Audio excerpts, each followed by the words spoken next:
Čus, zdraví vás stará máma. Jdeme udělat menší oblídku. To je Sovča. Čau. To je Fíla.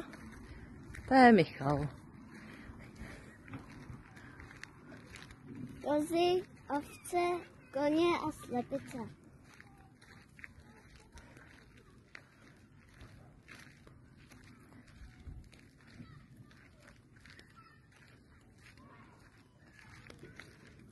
Je to tady velký a krásný, hodně Ovce, zvířátek. husy, labutě. A ke všem můžete jít a krmit je. A ještě si můžete vzít vodítka a takhle ty kozičky, co mají třeba ty obojky, jako je má tajta, tak si ji můžete normálně províst. Koukejte, jaký jsou to mazlivý pipiny. A ty rohy, hele, koukejte, koukejte.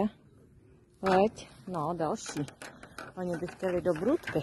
Oni jsou ty svině naučený na mozky. Dobře vykrmený. No.